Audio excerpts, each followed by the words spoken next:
pergunta, questiona, eu queria que meu filho também professasse a sua fé. Eu acho que ele está preparado para isso, chegou a hora. Como fazer?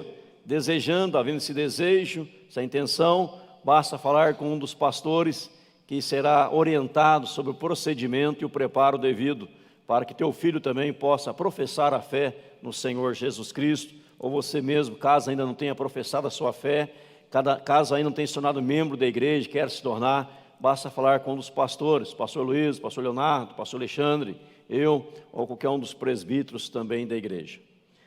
1 Coríntios capítulo 15, a partir do verso 50. Isto afirma, irmãos, que a carne e o sangue não podem herdar o reino de Deus, nem a corrupção herdar a incorrupção. Eis que vos digo o mistério, nem todos dormiremos, mas transformados seremos todos. No momento, num abrir e fechar de olhos, ao ressoar da última trombeta, a trombeta soará, os mortos ressuscitarão incorruptíveis, e nós seremos transformados. Porque é necessário que este corpo corruptível se revista da incorruptibilidade, e que o corpo mortal se revista da imortalidade. E quando este corpo corruptível se revestir de incorruptibilidade, e o que é mortal se revestir da imortalidade, então se cumprirá a palavra que está escrita: tragada foi a morte pela vitória. Onde está, ó morte, a tua vitória? Onde está, ó morte, o teu aguilhão? O aguilhão da morte é o pecado, e a força do pecado é a lei.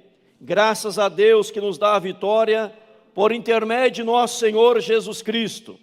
Portanto, meus amados irmãos, sede firmes, inabaláveis e sempre abundantes na obra do Senhor, sabendo que no Senhor o vosso trabalho não é vão. Amém.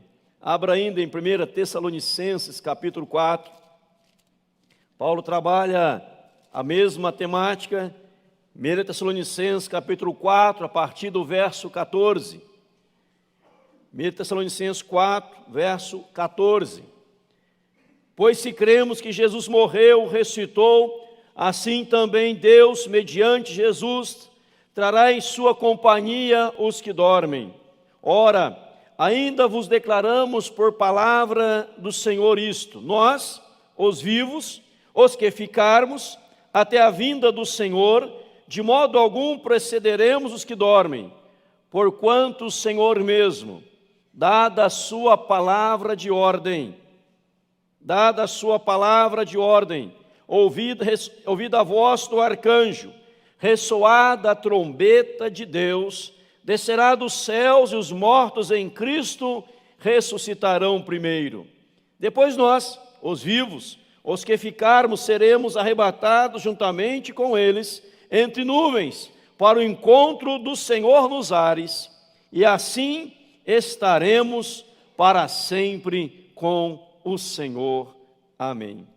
O verso 17 termina dizendo: e assim estaremos para sempre com o Senhor. Louvado seja Deus. Vamos orar. Pai, em nome de Jesus, manifesta a tua graça mais uma vez, tua compaixão, teu amor, tua bondade, falando ao nosso coração. Queremos receber do Senhor, queremos desfrutar da tua palavra. Abra a nossa mente, Pai, abra o nosso coração, e que este teu povo que aqui veio, com um coração aberto, disposto a cultuar ao Senhor, a adorar ao Senhor, Pai, receba algo nesta noite, em nome e para a glória de Cristo Jesus. Amém.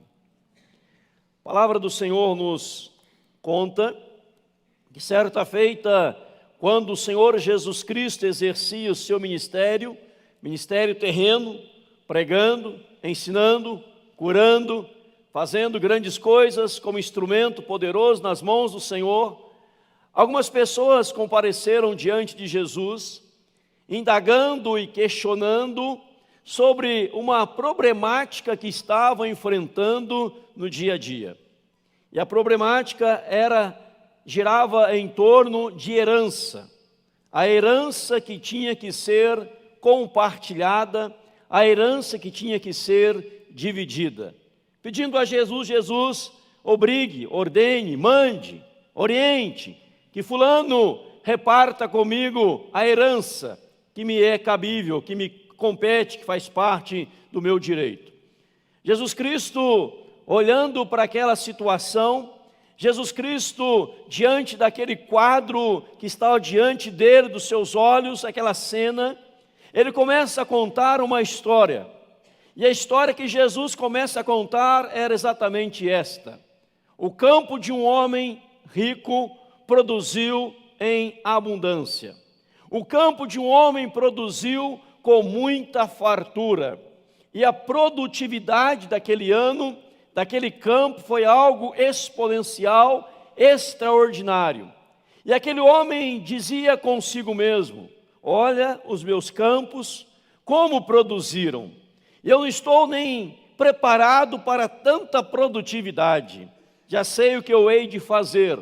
Eu vou destruir os meus celeiros, eu vou construir celeiros maiores, irei guardar toda a minha produção no meu celeiro, nos meus celeiros, celeiros maiores que eu haverei de construir. Vou destruir os pequenos, construir maiores e guardar toda a produção. Então direi à minha alma: alma, tens em depósito muitos bens. Come, bebe, regala-te.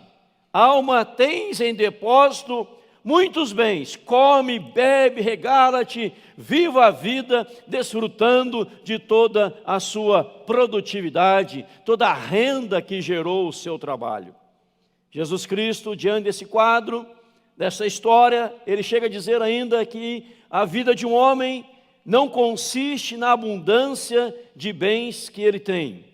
E depois ele se volta para aquele jovem e diz: louco, louco, esta noite te pedirão a tua alma, e o que tens preparado, para quem será? Louco, esta noite pedirão a tua alma, e o que tens preparado, para quem será? A história contada por Jesus representa a veracidade e a vida vivida de não poucas pessoas, de muitas pessoas. Pessoas que estão vivendo a sua vida, comendo, bebendo, regozijando, vivendo a sua vida como se tudo se resumisse apenas a este patamar terreno. Tudo se resume a esta vida. E é nesta vida que nós precisamos nos regozijar, é nesta vida que precisamos gastar toda a nossa força, todo o nosso empenho, toda a nossa dedicação, tudo o que pudermos fazer para estarmos produzindo e produzindo cada vez mais, porque nós precisamos possuir, nós precisamos ter. E diante disso, na correria da vida, as pessoas estão agitadas, as pessoas estão atrás dos seus lucros, as pessoas estão atrás de suas rendas, estão vivendo como se tudo isso aqui um dia não fosse acabar, como se tudo isso aqui neste mundo um dia não tivesse o ponto final, não fosse chegar o fim de todas as coisas. O Senhor Jesus Cristo chama o apóstolo Paulo como seu servo e seu missionário.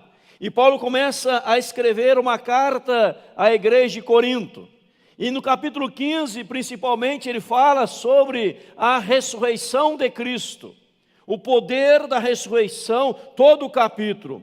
E a partir do verso 50 ele diz para nós: isto afirma, irmãos, que a carne e o sangue não podem herdar o reino de Deus, nem a corrupção herdar a incorrupção. Olha bem, irmãos, a carne e sangue não pode herdar o reino de Deus. Não é tudo voltado para a vida pessoal, para os prazeres pessoais, para as coisas deste mundo, porque isto não vai herdar, diz Paulo, o reino de Deus. E no momento ele fala para nós, no verso 52, que vai acontecer num abrir e fechar de olhos. Aí ele diz lá: ao ressoar da última trombeta, 1 Coríntios 15, 52, ao ressoar da última trombeta, a trombeta soará, os mortos ressuscitarão, incorruptíveis, e nós seremos transformados. Diz lá que no abrir e fechar de olhos, vai soar a última trombeta, os mortos vão ressuscitar, e os vivos serão transformados. O verso 53, 54, 55, ele fala de transformação e de mudança. No verso 57, ele fala: graças a Deus que nos dá vitória por intermédio de nosso Senhor Jesus Cristo. Portanto, meus irmãos, sede firmes, inabaláveis, sabendo que no Senhor o vosso trabalho não é vão. Diz aqui a Bíblia, a palavra do Senhor, que haverá um momento, um dia, que o Senhor, ele vai ressoar a sua última trombeta. O verso 51 diz que: eis que vos digo o mistério, nem todos dormiremos, mas transformados seremos todos. Dormir aqui não é o sono da alma. A alma não está dormindo. A alma daqueles que morreram, daqueles que partiram, daqueles que já não estão mais conosco, eles não estão com a alma dormindo, aguardando o grande dia, não. O que está dormindo apenas é o corpo. A transformação não é da alma, a transformação é do nosso corpo, diz a palavra. Haverá corpo transformado, os corpos vão ressuscitar, todos virão, como diz lá Tessalonicenses 4,14, para estarem para sempre com o Senhor. Quem? Aquela que aqui em vida assumiu um compromisso autêntico, sincero com Jesus. E a grande pergunta diante desta verdade, ciente de que um dia a trombeta vai soar, e talvez ela possa ainda ser soada no dia de hoje, quem sabe, só Deus sabe o dia de amanhã. A grande pergunta é: eu estou preparado para esse grande dia? Deixa eu explicar um pouquinho mais detalhadamente.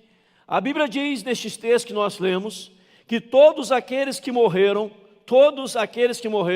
haverão de ressuscitar, João capítulo 5 diz que aqueles que morreram em Cristo ressuscitarão para a vida. Aqueles que morreram sem Cristo ressuscitarão para a morte eterna, o distanciamento de Deus, para o dia do juízo, o distanciamento de Deus. Todos haverão de ressuscitar que morreram. A Bíblia diz que aqueles que nesse dia estiverem vivos ainda, serão transformados, recebendo um corpo incorruptível, um corpo regenerado, transformado, sem nada ruim, pernicioso, incorruptível, diz a palavra, e nós estaremos para sempre com o Senhor. Mas note, irmão e irmã, o que a palavra do Senhor está dizendo para nós. Eu volto ao verso 52, ele diz assim: no momento, num abrir e fechar de olhos, num piscar, você piscou e já foi. Você abriu e fechou seus olhos e de repente você olha para um lugar e para outro e não encontra mais fulano, beltrano, ciclano do seu lado, porque já aconteceu aqui o arrebatamento da igreja do Senhor. Não haverá uma segunda oportunidade, não haverá uma segunda chance, não haverá um segundo momento. Deus vai ser misericordioso, compassivo, e naquele dia Ele vai dar uma oportunidade de 1000 anos. Isso não existe teologicamente falando, não existe biblicamente falando, não é verdade? Porque a entrega a Jesus, o render-se a Cristo Jesus, tem que ser já, imediato, agora. Porque se eu passo a vida pensando que a vida se resume apenas a este patamar, diz a própria Bíblia que eu serei o homem mais infeliz de todo o mundo. Paulo fala isso para nós aqui nessa carta, 1 Coríntios capítulo 15, no versículo 19. Ele diz assim: se a nossa esperança em Cristo se limitasse, ou se limita apenas a esta vida, somos os mais infelizes de todos os homens. Então, meu irmão, minha irmã, quero dizer algo para você em nome de Jesus: há uma eternidade, há um novo patamar celestial, Há uma nova vida celestial com Cristo. Aqui na terra é apenas um momento de passagem, é um momento passageiro, é um momento muito rápido que nós passamos por este mundo, mas enquanto passamos por aqui, nós precisamos nos preparar para esse grande dia, o dia do arrebatamento da igreja do Senhor. Eu repito para você, diz a palavra que será num piscar de olhos. Ou seja, é muito rápido. Você consegue conceber isso? Aí alguém fala, mas pastor, então para mim vai ser um pouco mais demorado, porque eu vou fechar os olhos, eu vou demorar para abrir os olhos, para demorar esse momento. Não é assim, meu irmão querido, vai ser rápido demais. Pensa você do lado do seu cônjuge aí sentado, louvando a Deus. Pensa você na sua casa, do lado do seu cônjuge, do seu filho, da sua filha. E de repente, naquele momento, ao soar da última trombeta, e a trombeta toca, e o anjo, o arcanjo dá a sua palavra de ordem, e o Senhor vem nas nuvens com os seus, e a igreja sobe para estar com ele. E se você estivesse despreparado, você ficaria aqui. Há os heréticos que vão dizer, mas aqueles que ficarem, Deus vai lhes dar uma oportunidade de arrependimento, mais uma chance, e vão passar aqui por mais um período de 1000 anos para tentar aí mais uma oportunidade. Não haverá uma segunda oportunidade. Não haverá uma segunda chance, não haverá um segundo momento. Por isso nós precisamos estar preparados para o grande dia, em nome de Jesus. E a Bíblia diz que será a última trombeta, a última. Nisto eu penso que Deus, ao longo dos anos, Ele tem soado as suas trombetas. Várias trombetas têm sido soadas. A trombeta era usada como símbolo, como sinal de alerta. Ela era soada para alertar o povo. Olha, o inimigo está aproximando. Tocava-se uma corneta, tocava-se uma trombeta. E o povo da cidade sabia, o inimigo está se aproximando. Vamos nos posicionar para a nossa defesa. E quando o exército ia para a batalha, tocava a trombeta, e de acordo com os sons que ela era tocada, era o que era para ser feito no campo de batalha. O inimigo está se aproximando. Digamos que as pessoas estavam dentro da cidade, a cidade murada, a cidade protegida, mas o inimigo estava se avançando. O arauto, aquele homem que ficava ali na torre de vigia, ele ficava olhando para ver se algum inimigo estava se aproximando, e se ele visse algo que era prejudicial à sua cidade, aonde ele estava ali, ao povo, à família de forma geral, ele então tocava a trombeta e os soldados se posicionavam para a defesa. Imagina ele tocar a trombeta e os soldados não se posicionando no seu posto ali de combate, de defesa. O que poderia acontecer? A destruição eminente aconteceria na vida daquelas pessoas, daquele povo. Mas aqui ele está dizendo, amados, que a última trombeta vai soar. Não será mais um alerta, será a trombeta final. E esse dia do arrebatamento da igreja, nesse dia, somente aqueles que em vida assumiram um compromisso com o Senhor estarão para sempre com Jesus. E os demais estarão para sempre longe de Jesus. Irmãos, para estar preparado para o grande dia, para o soar da última trombeta, o apóstolo Paulo nos traz algumas orientações. Veja comigo no capítulo 15 ainda, de 1 Coríntios capítulo 15, o verso de número 1. Irmãos, diz lá o apóstolo, venho lembrar-vos o evangelho que vos anunciei, o qual recebestes, e no qual ainda perseverais. Por ele também sois salvos, se tiverdes a palavra tal como vou-la preguei, a menos que tenhais crido em vão. Paulo fala 5 verdades aqui. Primeira verdade, ele fala, irmãos, venho lembrar-vos o evangelho que eu vos anunciei.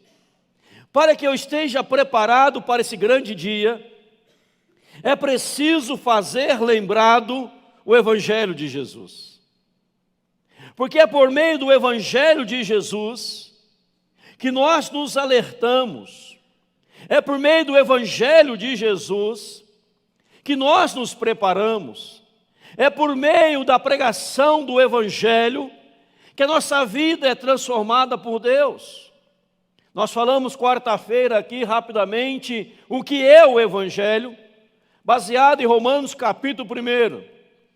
E nós vimos o que é de fato o Evangelho. Você pode até abrir comigo lá, dar uma pincelada rapidamente para você. Quem esteve presente vai relembrar, quem não esteve vai aprender. Romanos capítulo 1 fala o que é o Evangelho que precisamos lembrar.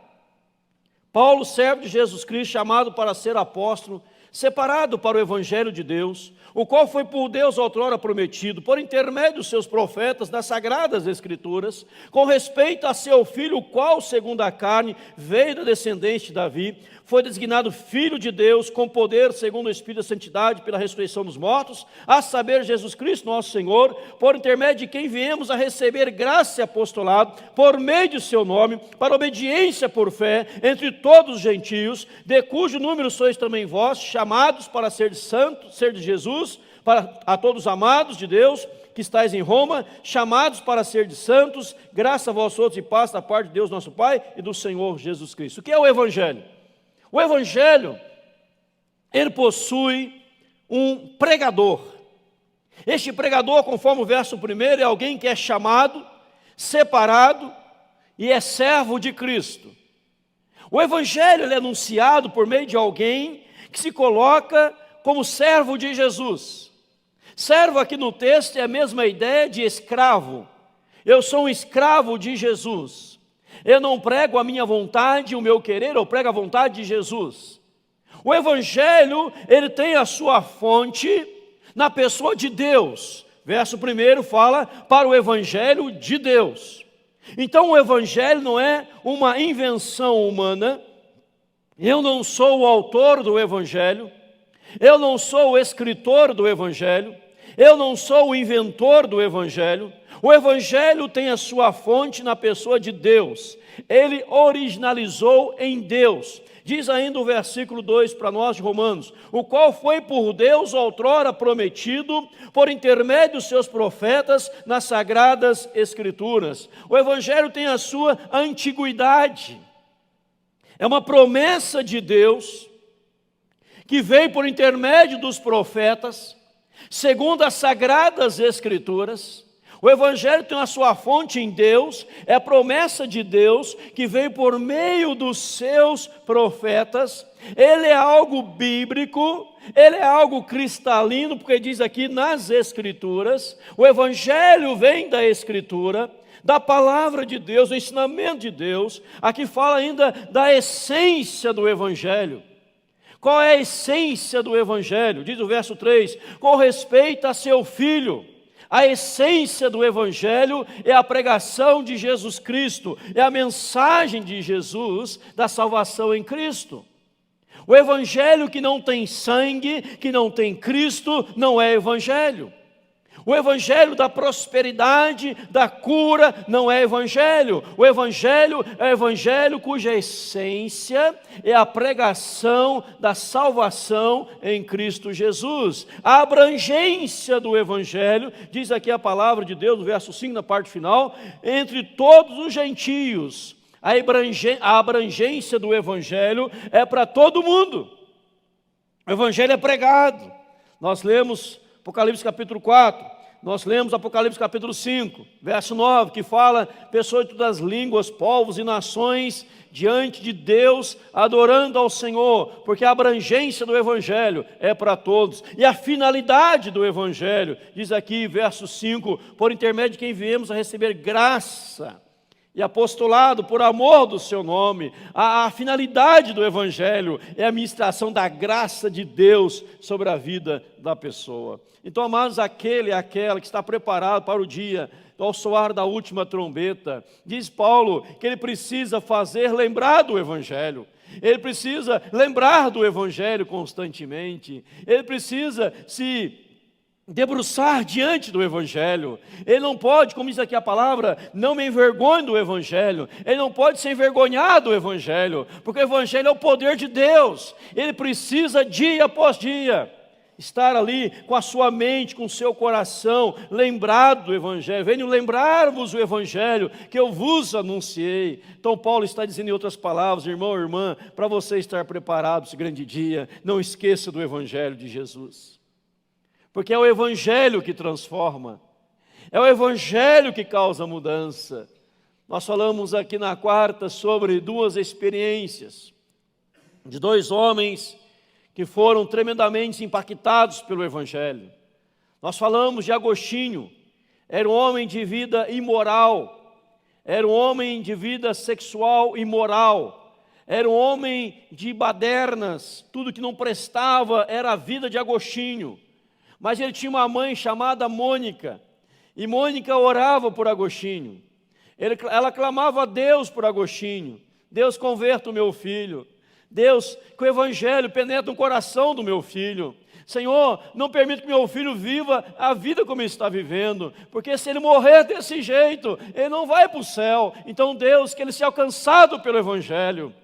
E a história conta que um dia Agostinho, ele estava sentado numa praça, num banco de praça, e as crianças estavam brincando ao seu redor e de redor, e a brincadeira das crianças dizia: toma e lê, toma e lê. E Agostinho, naquele momento, ouvindo aquela frase, aquela palavra, ele pega um manuscrito do seu lado, que era a Bíblia, ele lê Romanos capítulo 13, verso 13 e 14, se quiser ler comigo, eu leio para você aqui, Romanos, o que Agostinho leu, Romanos capítulo 13, verso 13 e 14, onde diz assim: andemos dignamente, como em pleno dia, não andemos em orgias e bebedices, não em pudicícias e dissoluções, não em contendas e ciúmes, mas revestivos do Senhor Jesus Cristo, e nada disponhais para a carne no tocante às suas concupiscências. Agostinho, ao ler esta palavra, ele conta a história da vida de Agostinho, que naquele momento ele fala assim: uma luz forte, fortíssima, brilhou na minha mente, na minha vida. Todas as minhas dúvidas se dissiparam. Eu não tenho mais dúvida alguma, porque a luz de Jesus brilhou na minha vida, e hoje eu sou uma nova criatura em Cristo Jesus, louvado seja o Senhor. Irmãos, é o Evangelho de Deus que transforma. Deus queria converter Agostinho, sim, é verdade.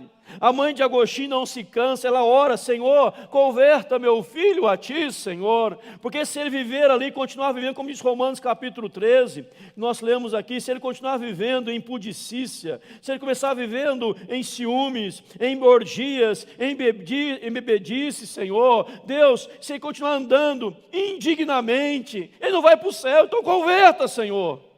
Irmãos, irmãs, Deus ouve a oração de uma mãe que ora pelo seu filho, Deus atende a sua oração.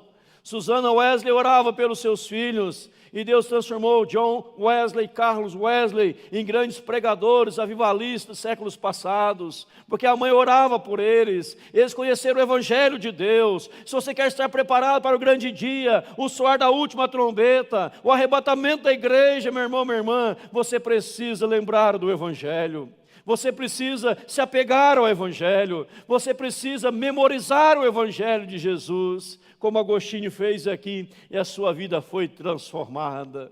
Glória a Deus por isso. Outro homem, Lutero vivia uma vida muito carregada, sobrecarregada, pesada. Lutero carregava um fardo tão grande sobre ele, e a preocupação de Lutero era esta: se Deus vier hoje, eu não estou preparado, eu vou encontrar com o juízo de Deus, a ira de Deus. E Lutero tinha medo da ira de Deus. Lutero se trancava, Lutero, ele se autoflagelava, para tentar punir a ele mesmo os seus pecados. Ele tentava se esforçar em jejuns, e mais jejuns, e mais jejuns, em altos flagelos, em se trancar numa cela, que é cela no sentido de um quarto de sacerdote, naquela cela, para buscar mais a Deus, com medo da ira de Deus. E Lutero pagava promessas. Ele queria fazer tudo que fosse possível para poder alcançar a sua salvação, com medo da ira de Deus.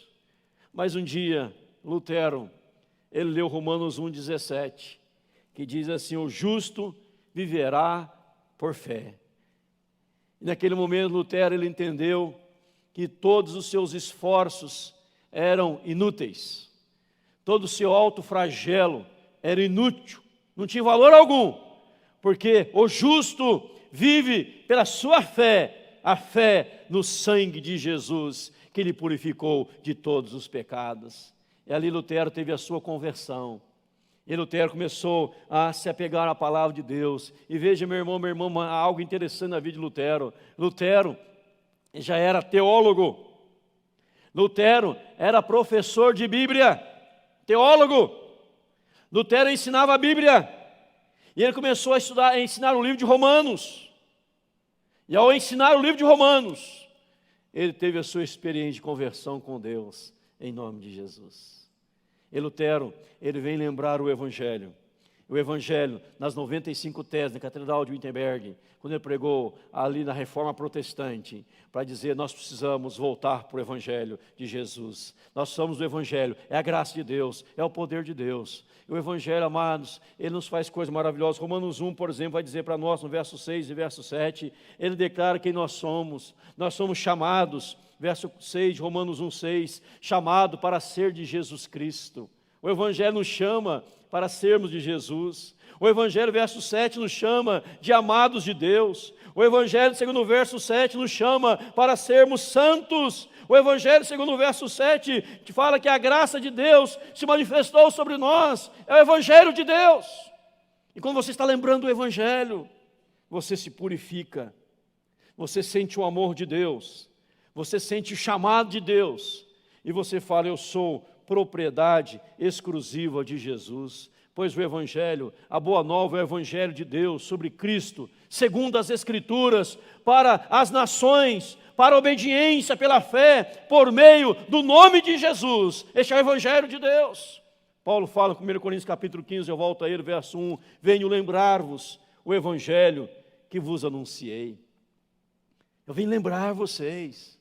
Irmãos, nós não podemos ficar incomodados de dia após dia lembrar do Evangelho, amar o Evangelho, falar da graça do Evangelho, né? E nos debruçarmos diante do Evangelho. Aí Paulo fala em segundo lugar, o qual recebestes. O qual recebestes. Então não só vou lembrar do Evangelho, para estar preparado para o grande dia da última trombeta, o arrebatamento da igreja, eu preciso receber o Evangelho. Eu preciso abrir o coração para o Evangelho. Eu preciso deixar que o Evangelho penetre no meu coração, em nome de Jesus. Eu preciso receber o Evangelho. E quando eu recebo o Evangelho, meu irmão, este Evangelho recebido por todos nós, ele causa o quê? Mudança. Ele causa transformação em nós, em nome de Jesus. Amém, irmãos? O Evangelho causa mudança. Eu recebo o Evangelho de Jesus. O Evangelho é de graça. Eu repito, Paulo diz: não me envergonhe do Evangelho. Está aqui no banner atrás de mim. Não me envergonhe do Evangelho. É o poder de Deus para a salvação. É muitas pessoas que não estão hoje recebendo o Evangelho. Tem pessoas que estão querendo negligenciar o Evangelho. Pessoas que ainda não conhecem o Evangelho de Jesus. E Paulo fala que muitos não conhecem o Evangelho. Ele fala assim: e muitos não conhecem o Evangelho. Ele diz: e digo isso para vergonha vossa, porque as pessoas precisam conhecer o Evangelho. E as pessoas precisam receber o Evangelho. Quando Paulo vai às cidades, ele vai anunciando o Evangelho de Jesus. O Evangelho, como eu disse, repito para você, tem a sua antiguidade. Jesus, Deus, o Evangelho nasceu no coração de Deus. ele não é uma invenção, nós não somos autores, fabricantes do Evangelho, nós somos apenas anunciadores do Evangelho. E quando pregamos o Evangelho na sua essência, na sua pureza, e as pessoas começam a entender que o Evangelho estão chamando-as para serem de Jesus Cristo. O Evangelho está revelando sobre elas o amor maravilhoso de Deus. O Evangelho está santificando pessoas que são chamadas para serem santas. O Evangelho está derramando graça. As pessoas recebem o Evangelho.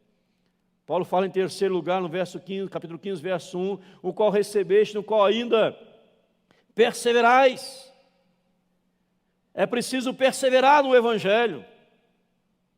Mesmo em meio às adversidades, mesmo em meio às dificuldades, é preciso perseverar no Evangelho.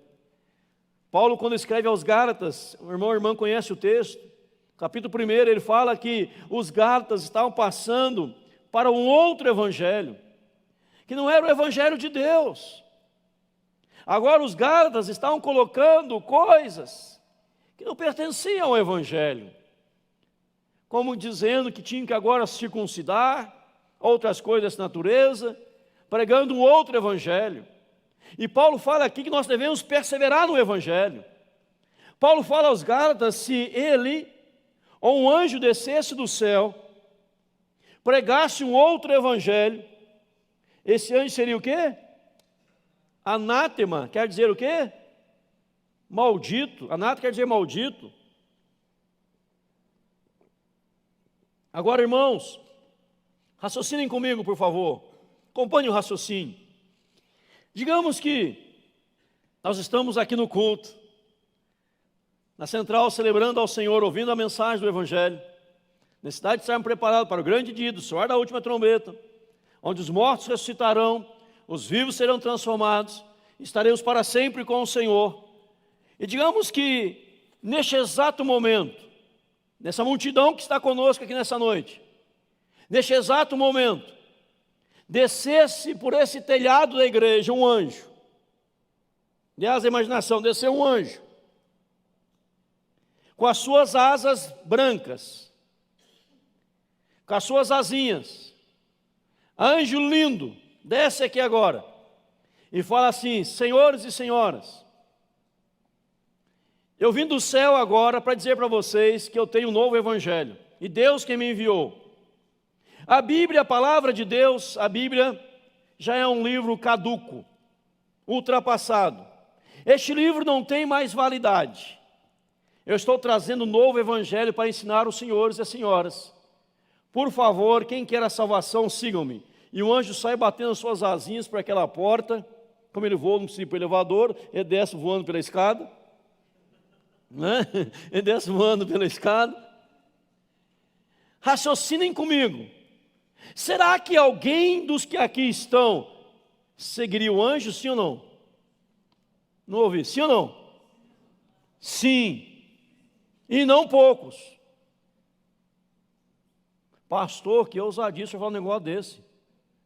Sim, não poucos. Porque alguns iriam dizer assim: mas eu ouvi um anjo. O pastor Edinaldo está ultrapassado. O anjo desceu com as suas asinhas, ele passou pelo telhado, ele falou que veio de Deus e está pregando um novo Evangelho, então vamos seguir o anjo. Eu creio, irmãos, que muitos seguiriam. Muitos. Por quê? E Paulo fala: olha, se isso acontecer, o anjo é maldito. Agora eu só não seguirei o anjo, espero que ninguém siga, né? Agora eu digo, se eu estou perseverando no Evangelho de Jesus. Amém, irmãos? Se você está perseverando no Evangelho de Jesus, e você está preparado, você não precisa seguir anjo. Você não precisa seguir outras coisas. Eu vou lá na fulana de tal porque ela revela. Eu vou na fulana de tal porque ela me inspira. Ela traz tudo o que eu preciso. Ela revela no meu coração. Ela traz revelação. Irmão, você precisa do Evangelho de Jesus. É perseverar no Evangelho de Jesus. Porque lá fora tem os falsos profetas. Tem os enganadores, que se levantaram, diz a Bíblia, para enganar, se possível, os próprios eleitos de Deus. Agora eu preciso ficar no Evangelho. Porque o Evangelho, ele não só me fala do amor de Deus, mas o Evangelho me cobra a santidade. Romanos fala, chamados para serdes santos. Eu sou santo, santo quer dizer separado para Deus. Eu não posso ser santo na igreja e impuro lá fora da igreja. Eu tenho que ser santo 24 horas por dia, em nome de Jesus, e só o Evangelho que gera isso na nossa vida. Quando eu persevero no Evangelho. O Evangelho é as boas novas de Deus para a salvação de todo aquele que crê. Imagina uma multidão no estádio, 100.000 pessoas, num grande estádio, e desce um anjo. Das 100.000, quantas mil vão seguir o anjo? Talvez até alguns pregadores vão seguir o anjo. Porque tem pregador aí dizendo, olha irmãos, eu estou com o celular de Deus. Quer falar, eu já falo direto no celular de Deus, ligo para Deus. Já vi isso na internet esses dias. O pastor tinha um celular de Deus. Eu só não liguei, porque eu não sabia se era TIM ou Vivo, né? Vai que gasta meus créditos. Né? Qual que é o celular de Deus? Qual é a... O que ele está usando? Qual operadora? O outro olhava assim, Deus está falando agora comigo. Estou entendendo, Senhor, estou entendendo. Estou entendendo, Senhor, estou entendendo. Ó, Deus está dizendo isso. Irmãos, nós precisamos perseverar no Evangelho de Jesus. Agora o Evangelho é toda a palavra de Deus. Amém, não amém? Toda a palavra de Deus. E Paulo continua aqui para nós. Verso 2, 1 Coríntios 15, 2. Por ele também sois o quê? Salvos. Se tiverdes a palavra tal como vou lá preguei, a menos tenha escrito em vão. Por ele sois salvos, se tiverdes a palavra tal como vou lá preguei. Paulo está dizendo, olha, o que eu preguei, vocês precisam reter esta palavra. Vocês precisam guardar esta palavra. Porque eu não preguei algo meu, eu preguei algo do Senhor. Quando Paulo fala da Santa Ceia, ele fala o que eu recebi do Senhor, eu vos entreguei. Então o que ele prega é o que ele recebe de Deus. E aqui escrito na palavra de Deus, o Evangelho de Deus, a palavra do Senhor que gera salvação, a palavra do Senhor que gera redenção, a palavra do Senhor que gera mudança, meu amado, em nome de Jesus. Não me envergonhe do Evangelho. Paulo fala, queridos, é preciso, é necessário, é fundamental lembrar do Evangelho. Não esqueça do Evangelho. Não esqueça o sacrifício de Cristo na cruz em seu favor. Não esqueça disso. Eu lembro que alguns anos atrás tinha um slogan que foi lançado, final de ano, que dizia, no ano tal, tente e invente. Essas duas expressões usava tente e invente. E um pastor idoso, ele colocou um slogan também, dizendo, no ano tal, nem tente e nem invente, seja apenas um bom crente. Achei legal aquilo, nem tente nem invente, seja apenas um bom crente. O Evangelho de Deus. Não precisamos de invenções, não precisamos ficar tentando algo novo, precisamos abraçar, lembrar do Evangelho, perseverar no Evangelho, firmar no Evangelho, porque é reter a palavra tal como foi pregada, a menos tenha escrita em vão, então, ou seja, nós não vamos crer em vão, nossa fé será verdadeira no Evangelho de Jesus, que fala da ressurreição de Cristo na nossa vida, e nós temos vitória em Cristo Jesus, o Senhor, porque Paulo termina aqui no capítulo 15, lá no versículo 57, dizendo assim, graças a Deus, que nos dá a vitória, por intermédio de nosso Senhor Jesus Cristo.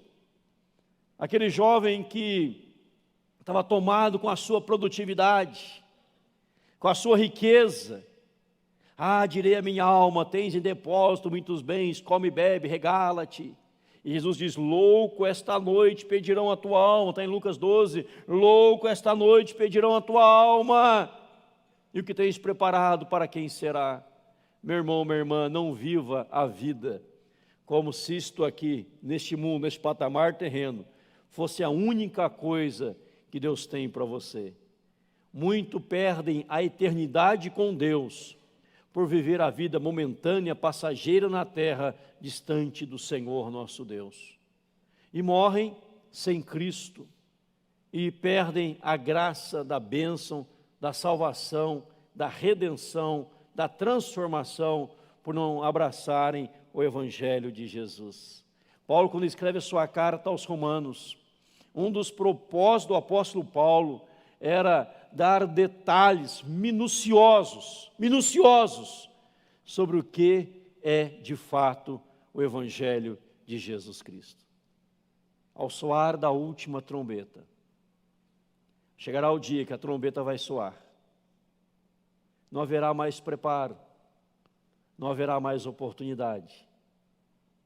É como, me lembro agora, quando a Bíblia fala da arca de Noé.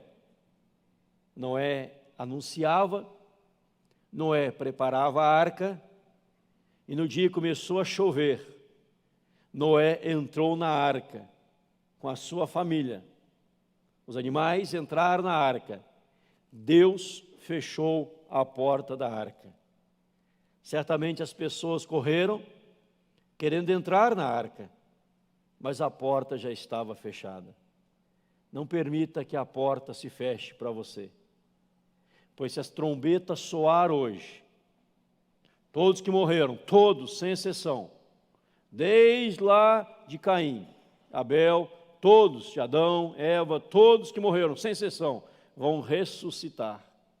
Aqueles que morreram em Cristo para a vida eterna, com Jesus, que morreram sem Cristo para a condenação eterna, sem Jesus. Se estiverem vivos, serão transformados. Se estiverem vivos, que aceitaram a Cristo, transformados para o céu. Que estiverem vivos, não aceitou a Cristo, para o juízo, condenação eterna. Não haverá segunda oportunidade, porque o texto fala, a última trombeta.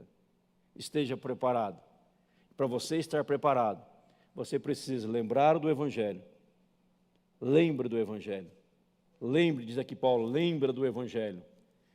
Você precisa receber o Evangelho. Você precisa perseverar no Evangelho. E você precisa reter a palavra, tal como ela foi pregada pelo Evangelho de Deus, em nome de Jesus. Aí você poderá dizer, eu estou pronto. Se a trombeta soar hoje, eu subirei para estar com o Senhor.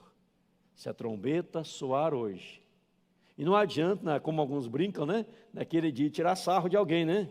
Ah, a trombeta soou, já soou, e você ficou, né? Tá vendo? Falei, sabia que você ia ficar. Você falou isso, você ficou também, né? Fala, você também, é verdade, nós dois ficamos aqui, né? Então, meu irmão, minha irmã, esteja preparado, porque só o Evangelho nos prepara em nome de Jesus. Quando Lutero entendeu o Evangelho, quando Agostinho entendeu o Evangelho, eles se tornaram proclamadores do Evangelho, anunciadores do Evangelho, e muitos outros abraçaram o Evangelho em Cristo Jesus. Por isso eu creio, aquele que já aceitou o Evangelho, aquele que persevera no Evangelho, aquele que está firme no Evangelho, ele é um anunciador do Evangelho, ele passa o Evangelho a outras pessoas, porque ele não quer ir para o céu sozinho, ele quer levar o seu cônjuge, ele quer levar os seus filhos, ele quer levar a sua família. Como nós vimos aqui nesta noite, de maneira exponencial, maravilhosa, um filho dizendo ao pai, pai, eu quero professar minha fé em Jesus. E o pai, emocionado, com lágrimas nos olhos, falando da bênção do seu filho, sua família, sua esposa, o outro filhinho, Felipe, diante do altar de Deus. Porque se a trombeta soar hoje, certamente, o pastor Leonardo, Gabriela, o Abner e o Felipe subirão juntos, em nome de Jesus, porque se preocuparam em pregar o Evangelho aos seus filhos. Eu subirei, minha esposa, meus filhos, que anunciamos o Evangelho de Jesus. E você subirá sozinho? Pregue o Evangelho, lembre do Evangelho, não esqueça do Evangelho, que quem lembra, não esquece, vive o Evangelho, se prepara para o grande dia do arrebatamento da igreja. E eu digo para encerrar, esse dia não está longe, esse dia está perto. Quem sabe hoje a trombeta pode soar. Você está preparado? Se não está, hoje se renda ao Evangelho de Jesus. Mude de vida hoje e viva com Cristo Jesus, o Senhor. Amém, irmãos?